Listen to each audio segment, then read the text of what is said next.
Halo Halo semuanya, semuanya. selamat pagi Bapak dan teman-teman semuanya.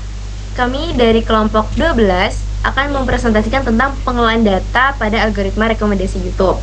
Topik ini kami pilih karena sesuai dengan konsep data research management. Intinya gimana data yang sangat besar bisa dikelola dengan baik untuk mendukung sistem rekomendasi khususnya di YouTube. Sebelumnya perkenalkan, nama saya Natasha Misha Wahinis dari NIM 187251023 dan rekan saya. Saya Yosi Aditya dengan NIM 187251024. Baik, kita mulai dari latar belakang. Apa sih sistem rekomendasi itu? Sistem rekomendasi adalah suatu sistem yang saat ini selalu berdekatan dengan kita, terutama di platform-platform digital.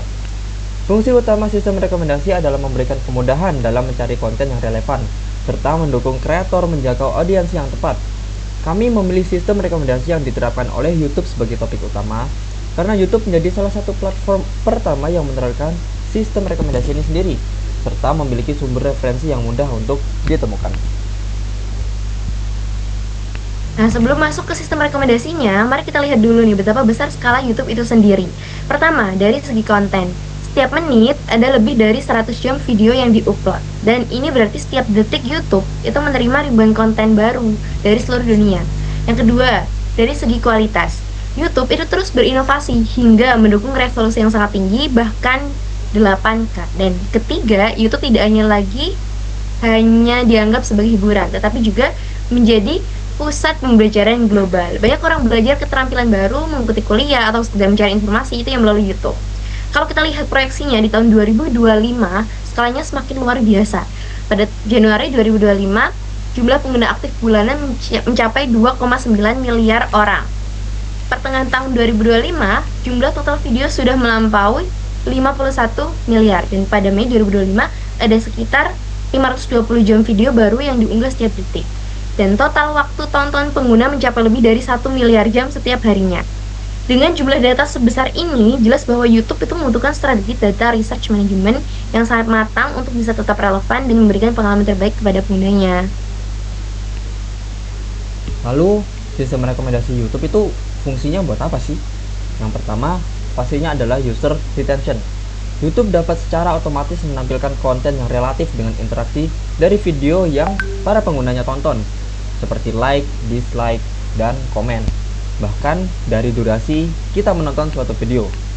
Dengan hal ini, YouTube benar-benar ingin membuat penonton betah dan terus menonton atau kembali ke platform secara berkala. Yang kedua adalah membantu kreator menemukan audiensi yang tepat. Video yang berkualitas tidak akan berarti tanpa adanya penonton. YouTube memanfaatkan sistem rekomendasi untuk menarik penonton ke kreator yang tepat. Tidak hanya dari kreator yang di-subscribe, melainkan dari rekomendasi di profile. Dengan berhasil membantu kreator menemukan audiensi yang tepat, YouTube juga telah berhasil menciptakan siklus ekosistem yang sehat dan positif. Lalu yang ketiga adalah mengoptimalkan monetisasi. Dengan semakin banyaknya audiensi yang bertahan di platform dan semakin banyaknya audiensi yang menonton, maka akan semakin besar pula pendapatan iklan yang dihasilkan, baik itu untuk YouTube maupun para kreator. Namun, tentu saja nih, sistem sebesar ini itu pastinya menghadapi banyak tantangan, teman-teman. Ada tantangan dalam hal privasi dan keamanan data. Karena YouTube harus melindungi data pribadi penggunanya. Kemudian ada tantangan dalam menjaga kualitas dan konsistensi data. Sebab data yang salah atau tidak akurat itu bisa membuat rekomendasi melenceng. Selain itu, volume data yang terus bertambah setiap detik itu menimbulkan masalah skala dan pertumbuhan data. Nah, sistem harus mampu memproses miliaran data tanpa jeda. Dari sisi pengalaman pengguna, tantangan lain adalah ketersediaan dan latensi. Dan rekomendasi harus muncul secara real time. Tidak boleh ada delay. Nah, YouTube juga berhadapan dengan keberagaman data nih, mulai dari teks, audio, video, hingga komentar. Semuanya harus dianalisis. Dan terakhir, ada isu evaluasi dan transparansi. Banyak pengguna ingin tahu mengapa mereka direkomendasikan video tertentu. Kalau transparansi kurang, pengguna bisa kehilangan kepercayaan. Nah, semua tantangan ini itu menggambarkan betapa kompleksnya pengelolaan sumber daya data di level global.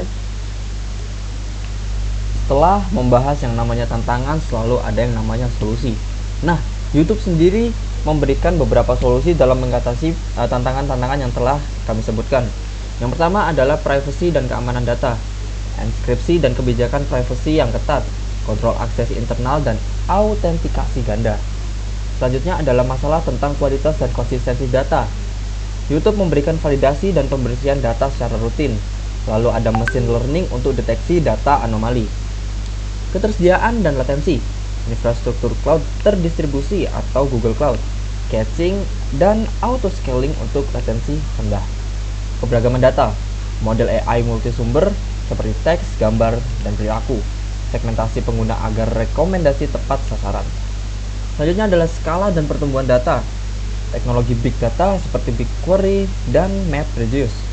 Penyimpanan, terdistribusi, dan kompresi data. Yang terakhir, masalah tentang evaluasi dan transparansi. YouTube memberikan suatu pantauan kinerja dan perbaikan algoritma secara berkala. Lalu, informasi cara kerja algoritma dan pengaturan preferensi konten tiap-tiap penggunanya.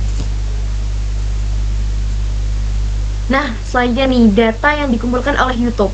Supaya algoritmanya itu bisa bekerja, YouTube kan pastinya mengumpulkan berbagai jenis data ya. Pertama, ada interaksi pengguna. Misalnya, riwayat pencarian, video yang ditonton, berapa lama menonton, like, dislike, dan komentar. Kedua, ada data video. Ini mencakup performa video, keterlibatan penonton, serta riwayat penayangan. Yang ketiga, ada data kontekstual. Itu misalnya perangkat yang digunakan, lokasi, bahasa, dan waktu penggunaan. Lalu yang keempat, ada profil umum seperti pengguna, profil umum pengguna seperti usia, jenis kelamin, atau preferensi bahasa.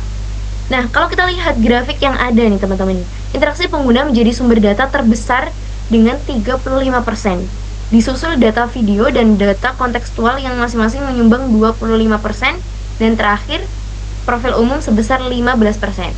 Nah, semua data ini kemudian diproses menjadi dasar untuk menghasilkan rekomendasi yang personal dan relevan. Selanjutnya, bagaimana sih cara algoritma YouTube itu bekerja? Yang pertama, pastinya adalah pengumpulan data.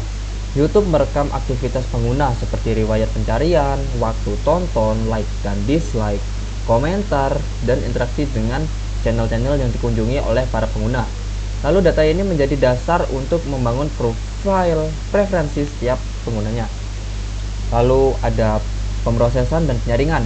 Data yang terkumpul diproses dengan teknologi big data untuk menyaring video-video yang relevan. Sistem mengelompokkan pengguna dengan pola perilaku yang mirip sehingga rekomendasi lebih terarah. Selanjutnya adalah ranking atau pemeringkatan. Video dinilai berdasarkan berbagai indikator, tingkat keterlibatan atau engagement, durasi tonton, relevansi topik, serta kredibilitas kanal. Video dengan skor tinggi akan lebih sering muncul di beranda, up next, atau rekomendasi see the bar. Personalisasi. Algoritma menyesuaikan rekomendasi secara individual, sehingga setiap pengguna mendapat feed berbeda meskipun menonton video yang sama. Lalu ada feedback loop atau umpan balik. Semakin sering pengguna menonton atau mengklik rekomendasi, semakin yakin algoritma bahwa konten tersebut sesuai dengan minatnya. Hal ini membentuk siklus yang terus memperkuat personalisasi para penggunanya. Lalu yang terakhir adalah evaluasi dan pembaruan algoritma. YouTube secara berkala memperbarui algoritma dengan data baru, uji coba A atau B, dan masukan dari para penggunanya. Tujuannya untuk menjaga agar rekomendasi tetap relevan, mengurangi bias atau anomali, serta mencegah penyebaran konten negatif atau menyesatkan. Nah, kalau kita lihat, semua proses pengumpulan dan pengolahan data yang dilakukan YouTube itu tadi akhirnya diwujudkan dalam bentuk implementasi nyata, yakni fitur-fitur yang sehari-hari kita gunakan. Yang pertama, ada autoplay dan notifikasi. Nah, autoplay itu kan membuat video berikutnya langsung berjalan tanpa kita harus memilih. Dan notifikasi memberitahu kita kalau ada video baru dari channel yang sering kita tonton. Selanjutnya ada short feed. Nah, fitur ini relatif baru sih, tapi perkembangannya sangat cepat nih. Short menampilkan video pendek yang dirancang untuk menarik perhatian pengguna dalam waktu singkat gitu. Lalu selanjutnya ada trending dan explore. Nah, bagian ini tuh menampilkan video yang sedang populer di wilayah tertentu atau di kategori tertentu. Dan ini juga memperhatikan seperti konteks lokasi, bahasa, dan transkripsi dan lain sebagainya, teman-teman. Lalu fitur berikutnya adalah home feed. Nah, inilah halaman utama yang pertama kali kita lihat ketika membuka YouTube. Nah, biasanya tuh yang muncul di sini tuh sebenarnya hasil rekomendasi sih. Jadinya biasanya beranda tiap orang tuh beda-beda. Kalau misalkan yang suka musik ya biasanya munculnya video musik dan lain sebagainya. Selanjutnya itu ada up next, yakni daftar video yang muncul di sisi kanan layar saat kita menonton. Nah, rekomendasi ini tuh dirancang untuk membuat pengguna tetap berada di platform dengan mengarahkan ke video berikutnya yang relevan dengan konten yang sedang ditonton. Dan yang terakhir ada panel transparansi. Ini termasuk salah satu inovasi terbaru di YouTube.